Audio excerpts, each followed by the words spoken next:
Welcome to united academy. Last के कुछ videos में हमने लाइट का यूज़ करते हुए एक बहुत ही इम्पॉर्टेंट फिनोमेना को डिस्कस किया था जिसका नाम था रिफ्लेक्शन ऑफ लाइट। आज इस वीडियो में हम उस लाइट का यूज़ करते हुए एक और इम्पॉर्टेंट फिनोमेना को डिस्कस करेंगे जिसका नाम है रिफ्रैक्शन। रिफ्रैक्शन को समझने से पहले हम कुछ एग्जाम्पल्स देख लेते हैं जो हमें रिफ्रैक्शन को समझने में हेल्प करेगा। तो अब हम स्टार्ट करते हैं हमारे एग्जाम्पल से।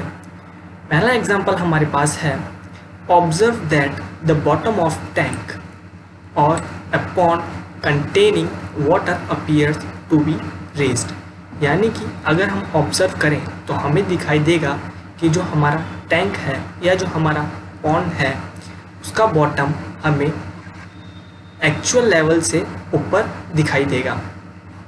यानी कि अगर मेरे पास एक टैंक है तो इसमें अगर हमारा बॉटम इस लेवल पे है तो वाटर की वजह से लेवल हमें यहाँ दिखाई देगा, यानी कि इसकी हाइट हमें काफ़ी कम लगेगी।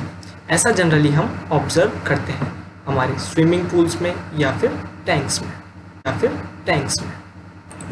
नाउ सेकंड एग्जांपल हमारे पास क्या है, scale partially immersed in water seems bended. ये हमें क्या बताता है कि अगर हम किसी ग्लास में किसी पेंसिल को पार्शियली इमर्ज्ड कर दें, यानी उसे पार्शियली डिप कर दें, तो जो पेंसिल है वो हमें बैंड दिखाई देगी। अब बैंड क्यों दिखाई देगी वो भी हम समझते हैं। यहाँ पर मैंने एक जूम डायग्राम बनाया है जिसमें मैंने ब्लू पोर्शन से शो किया है कि ये एक पेंसिल है, और बाकी की बातें मैं आपको धीरे धीरे एक्सप्लेन करता हूँ। नाउ हमारा जो पोर्शन वाटर में इमर्ज्ड है उसके साथ होगा क्या, दरअसल वो अपनी जगह ही रहेगा, बट जो लाइट इस पोर्शन से आ रही है वो इस सरफेस पे आने के बाद ये जो ग्रीन सरफेस आपको दिखाई दे रही है ये वाटर है। इस सरफेस पे आने के बाद ये एक सर्टेन एंगल पे बैंड हो जाएगी और बैंड होकर ये आई से कांटेक्ट करेगी। अब यहाँ पर आई को क्या लगेगा कि ये जो लाइट आई है ये दरअसल आई किस डायरेक्शन से है। इसे तो यही लगेगा कि ये लाइट इस डायरेक्शन से आई है, जिसे मैंने यहाँ ट्रेस बैक करके दिखाया है। तो दरअसल ये जो कॉर्नर यहाँ नीचे दिखाई देना चाहिए ये कॉर्नर हमारी आई को यहाँ दिखाई देगा, और अगर ये कॉर्नर यहाँ दिखाई देगा तो इस डूबी हुई पेंसिल के हिसाब से तो ये कॉर्नर इस तरह से इसके साथ जुड़ा हुआ होगा।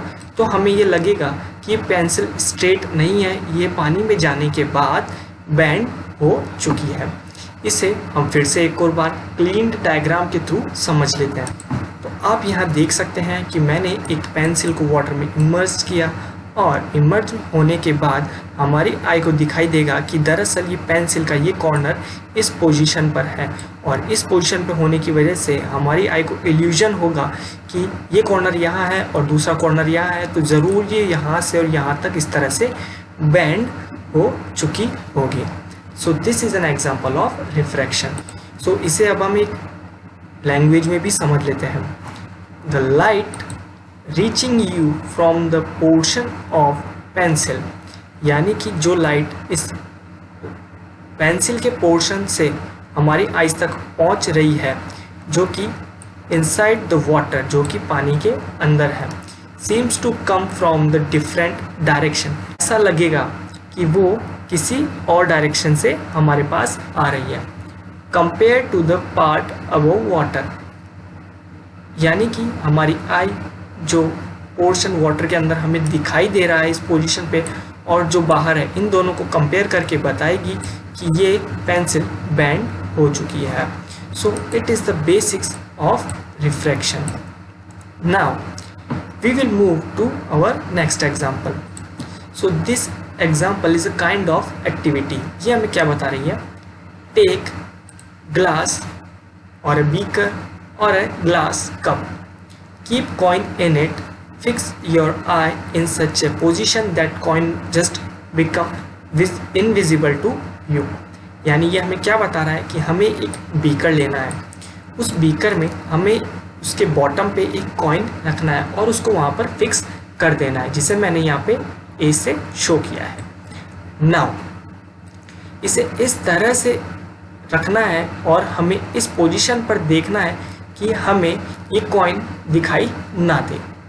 अब हम क्या करेंगे, now put water into container. अब इस कंटेनर में हम वाटर फिल करना स्टार्ट करेंगे।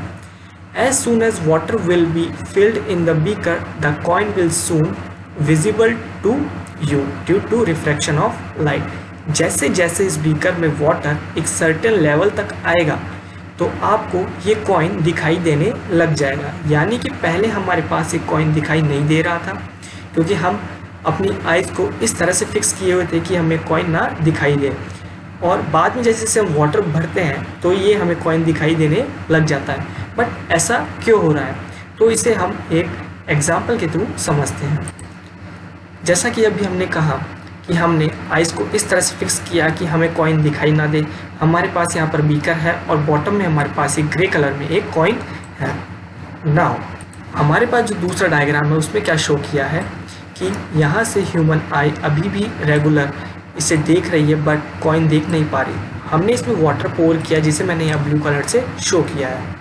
नाउ जो लाइट रेस इस कॉइन के थ्रू आएगी वो सरफेस तक तो जैसा ट्रैवल करना चाहिए वैसे ही ट्रैवल करेगी, but due to medium change यानी मीडियम के चेंज होने की वजह से ये लाइट बैंड हो जाएगी और हमारी आइज़ को कुछ इस तरह से दिखाई देगी ना। ये जो लाइट बैंड हुई है ये एक रीज़न है कि मीडियम चेंज होने की वजह से ये लाइट बैंड हो चुकी है, और जैसे ही हम लाइट को ट्रेस बैक करेंगे तो ये हमें दिखाई देगा कि ये जो कॉइन है ये वाटर में इस पोजीशन पे ना होकर इस पोजीशन पर रखा हुआ है। बट एक्चुअल में हम जानते हैं कि हमने उस कॉइन की पोजीशन को बॉटम में फिक्स किया था, बट ये हमें अब यहाँ क्यों दिखाई दे रहा है। इसका जवाब हमें मिलता है रिफ्रैक्शन के थ्रू। इसी एग्जाम्पल को हम एक क्लीन वे में देखते हैं। सो ये रहा हमारा एग्जाम्पल। हमारे पास बीकर है, हमारे पास आई इस पोजीशन पर है कि हम इस कॉइन को देख नहीं पा रहे। नाउ जैसे ही लाइट बॉटम से सरफेस पे आएगी तो वो बैंड हो जाएगी, और उस बैंड लाइट को अगर मैं ट्रेस बैक करूँगा तो मुझे उसकी पोजीशन बताएगी कि हमारा कॉइन ए पोजीशन पर ना होकर ए डैश पे है।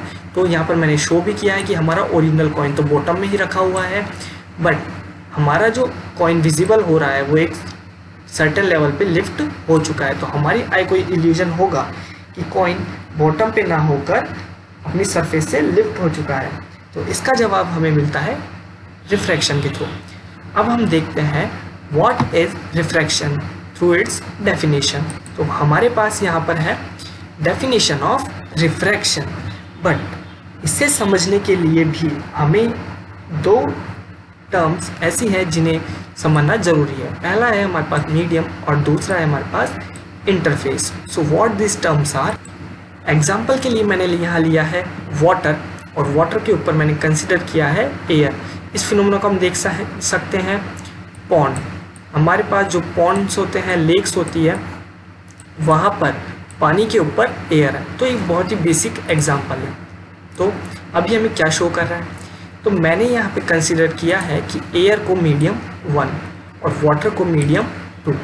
नाउ इसे ऐसा कंसिडर करने का रीज़न क्या है कि मैं चाहता तो इसे मीडियम 2 भी कंसिडर कर सकता था और वाटर को मीडियम 1 भी कंसिडर कर सकता था, बट जिस मीडियम में लाइट ट्रैवल करेगी हम उसे जनरली नाम देते हैं मीडियम 1, ठीक है।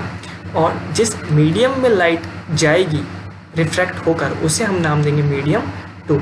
अब इन्हें ये नाम देने का भी मतलब क्या है, मतलब क्यों हमने इन्हें नाम दिया है मीडियम 1 और medium 2।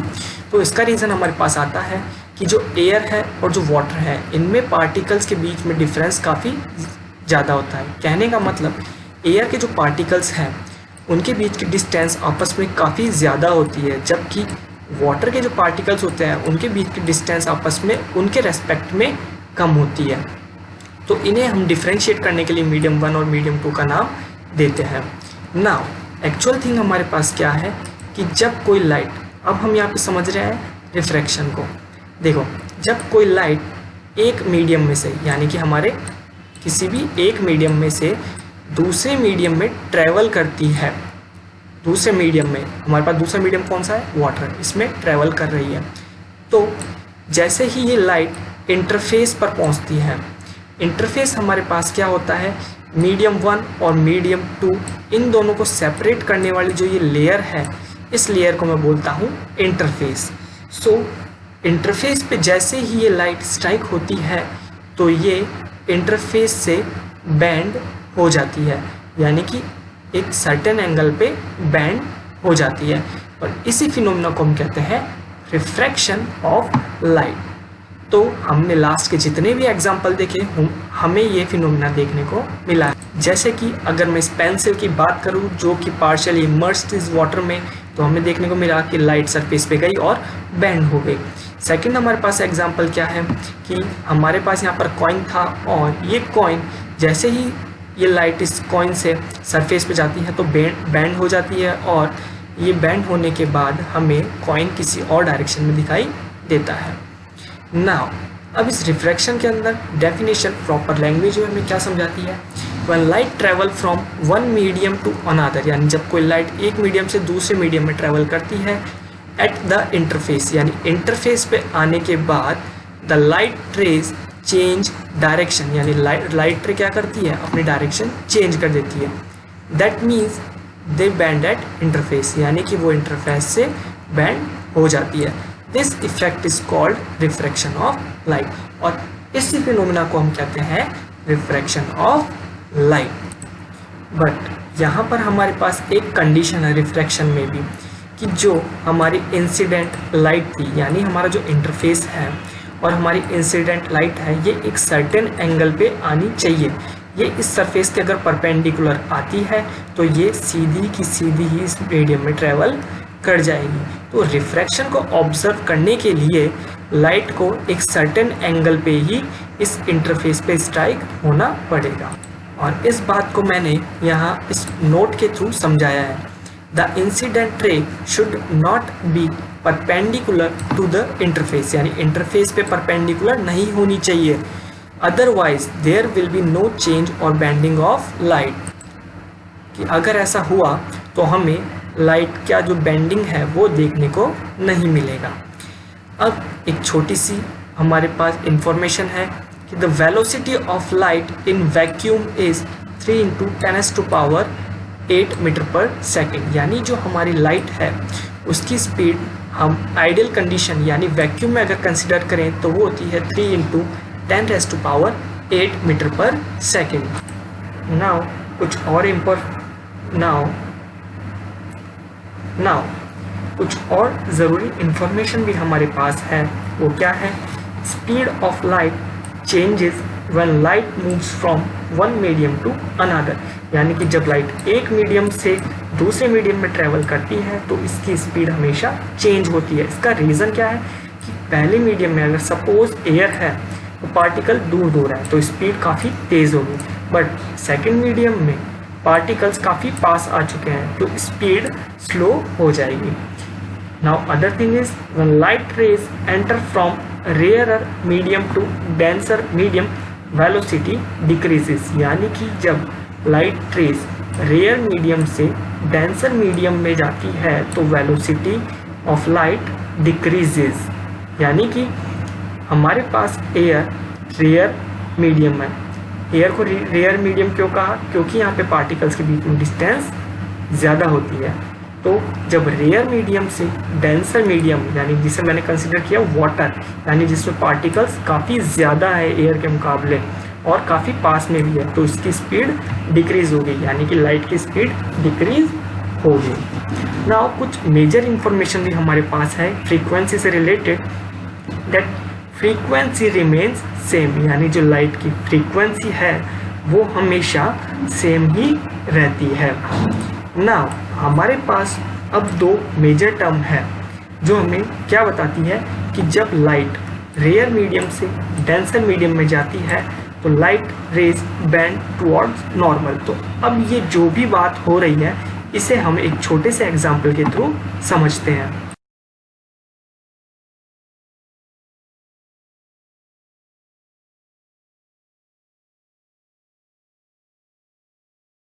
Now we will understand these two terms, which are the light moves from rarer to denser medium. It means the light ray bend towards the normal. The second one is the light rays moves from denser to rarer medium, and the light rays bends away from the normal. Now ये जो दोनों terms अभी हमने देखी ये हमें क्या define करती है, तो इसे समझने के लिए हम एक बेसिक एग्जांपल लेते हैं। बट उस बेसिक एग्जांपल समझने से पहले हम कुछ चीज़ें क्लियर कर लेते हैं। जैसे ग्लास स्लैब हमारे पास मैं इस एक्सपेरिमेंट के लिए लूँगा जिसे मैंने एयर में रखा हुआ है। नाउ इस ग्लास स्लैब पे मैं एक पर्टिकुलर एंगल पे लाइट रे डालूँगा और वो रिफ्रैक्शन शो करेगी। तो इसे हम समझते हैं हमारे एक बेसिक एग्जाम्पल के थ्रू। सो व्हाट इट, जैसा मैंने बताया कि मैंने एक ग्लास स्लैब ली और उस ग्लास स्लैब के मैंने एक सरफेस को मैंने S1 नाम दिया है और एक बॉटम सरफेस को मैंने S2 नाम दिया है। दोनों ही ग्लास की है बट मैंने इनको बाइफरकेट किया है जिससे कि हम इस एग्जांपल को अच्छे से समझ सकें। और मैंने इन दो सरफेसेस को अलग अलग तरीके से यूज़ किया है। जैसे एक का यूज़ किया है मैंने पार्ट 1 और एक को पार्ट 2 के लिए यूज़ किया है। तो सबसे पहले हम समझेंगे पार्ट 1 क्या है। देखो मेरे पास यहाँ पर ये ग्लास स्लैब की अपर लेयर है, ठीक है। तो यहाँ पर मेरे पास अबव जो लेयर है उस लेयर के ऊपर मेरे पास जो मीडियम है वो है एयर। नाउ मैंने यहाँ पर एक टर्म डिफाइन की है NOR1। NOR1 क्या डिफाइन करता है? It is normal. नॉर्मल हमारे पास क्या होता है, जब हम कोई लाइन किसी सरफेस के परपेंडिकुलर ड्रॉ करते हैं तो उसे हम कहते हैं नॉर्मल टू दिस सरफेस। अगर मेरे पास सरफेस ये है तो इस सरफेस के अगर परपेंडिकुलर जो लाइन ड्रॉ करूँगा वो होगी नॉर्मल। आई होप आपको नॉर्मल क्लियर हो गया होगा। नाउ यहाँ पर मैंने IN शो किया है। IN शो कर रहा है इंसिडेंट रे को, यानी कि एयर में से मेरे पास कोई लाइट इस स्लैब पे फॉल हो रही है। M2 यहाँ पर शो कर रहा है हमारे मीडियम 2 को, यानी ग्लास तो एक सॉलिड है तो सॉलिड के पार्टिकल्स बहुत ज़्यादा पास में होंगे तो ये हमारे लिए मीडियम 2 की तरह काम करेगा। नाउ अब हम स्टार्ट करते हैं हमारा एग्जाम्पल। इस एग्जाम्पल में हमने इंसिडेंट रे को इस नॉर्मल के और इस सरफेस के कॉन्टैक्ट पॉइंट पे फॉल किया है at a certain angle from the normal, यानी नॉर्मल से हमने एंगल I पे एक इंसिडेंट रे फॉल करवाई है और इस एंगल को मैं कहता हूँ एंगल ऑफ इंसिडेंस। ना ये जो इंसिडेंट रे है ये जैसे ही सेकंड मीडियम में जाएगी तो ये अपने पाथ से डेविएट हो जाएगी और एक सर्टेन एंगल पे बैंड हो जाएगी। तो हमारी जो रिफ्रैक्टेड रे है ये इस नॉर्मल से एंगल R बनाती है और इस एंगल को हम कहते हैं एंगल ऑफ रिफ्रैक्शन। मैंने यहाँ इस लाइट को नॉर्मल की तरफ बेंड किया है। मैं चाहता तो इस लाइट को अवे टू द नॉर्मल भी मैं बेंड कर सकता था। यहाँ पर ये इंसिडेंट रे एक सर्टेन एंगल में डेविएट हो जाती है जैसे ही ये मीडियम 2 में आती है। नाउ इस रे के पास दो चॉइसेस थी, या तो ये अवे टू द नॉर्मल चली जाए या टुवर्ड द नॉर्मल चल जाए। बट हम जानते हैं कि हमारी रे रेयर मीडियम से डेंसर मीडियम की तरफ गई है, तो हमारी जो लाइट रे है, light ray will bend towards the normal. So इसी के साथ हमारा पहला पॉइंट क्लियर होता है कि अगर लाइट रे रेयर मीडियम से डेंसर मीडियम की तरफ जाती है तो लाइट रे नॉर्मल की तरफ बेंड हो जाती है। और इस रिफ्रैक्टेड लाइट को मैंने नाम दिया है R1। सो अभी तक आपको क्लियर हो गया होगा कि किस तरह से लाइट रे बेंड हुई है। नाउ ये जो लाइट रे बेंड हुई है ये हमें कुछ इस तरह से इस ग्लास स्लैब में दिखाई देगी और ये दूसरी सरफेस की तरफ मूव करेगी। नाउ ये दूसरी अगर सरफेस है तो इसका भी एक नॉर्मल होगा ही होगा।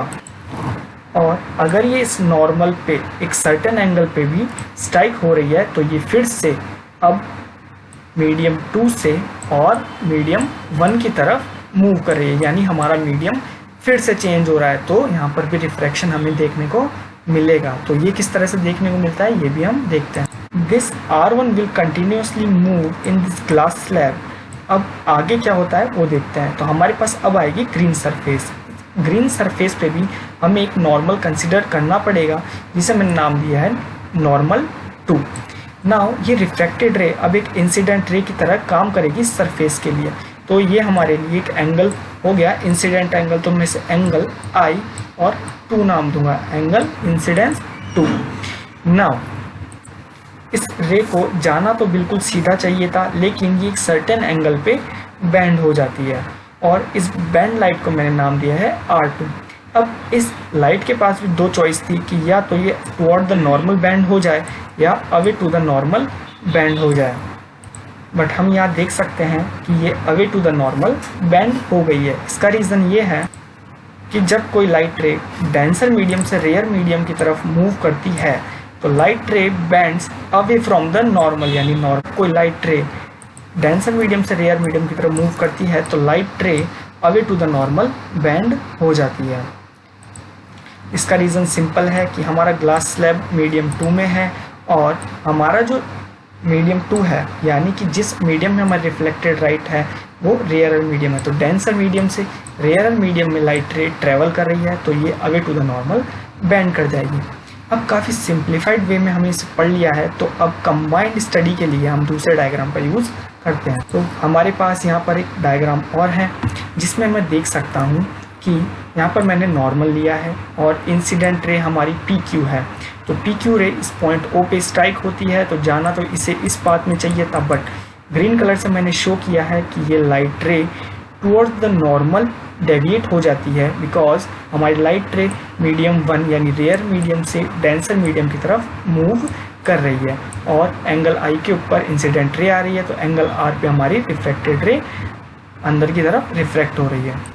नाउ ये रिफ्रैक्टेड रे हमारी दूसरी सरफेस की तरफ मूव करेगी और दूसरी सरफेस पे भी हमारी एक नॉर्मल होगी, जिसे मैंने नाम दिया है M' से। नाउ इस सरफेस पे जैसे ही स्ट्राइक होगी तो ये एयर के अंदर मूव करेगी और एयर में हम जानते हैं कि हमारी जो लाइट है अब डेंसर मीडियम से रेयर मीडियम की तरफ आ रही है, तो light ray away to the normal bend हो जाएगी, जबकि इसे जाना इस डायरेक्शन में चाहिए था, बट ये मूव कर रही है अवे टू द नॉर्मल। सो यहाँ हमें क्लियर हो चुका है कि किस तरह से लाइट रे जब रेयर से डेंसर में जाती है तो वो नॉर्मल की टुवर्ड्स बेंड होती है, और जब वो डेंसर से रेयर में जाती है तो वो किस तरह से नॉर्मल से अवे की तरफ बेंड होती है। हमने यहाँ पर एक और चीज़ डिस्क्राइब की है कि अगर कोई लाइट रे परपेंडिकुलर टू द सरफेस आती है तो उसमें कोई डेविएशन देखने को नहीं मिलता, वो सीधी की सीधी इसमें ट्रेवल कर जाती है। तो इसी के साथ हमारा इंट्रोडक्शन ऑफ रिफ्रैक्शन यहाँ ख़त्म होता है। अगर आपको ये वीडियो पसंद आया तो आप इसे लाइक कीजिए, सब्सक्राइब कीजिए और ज़्यादा से ज़्यादा अपने फ्रेंड्स और फैमिली मेम्बर्स के साथ शेयर कीजिए। हम आपको मिलते हैं नेक्स्ट वीडियो में।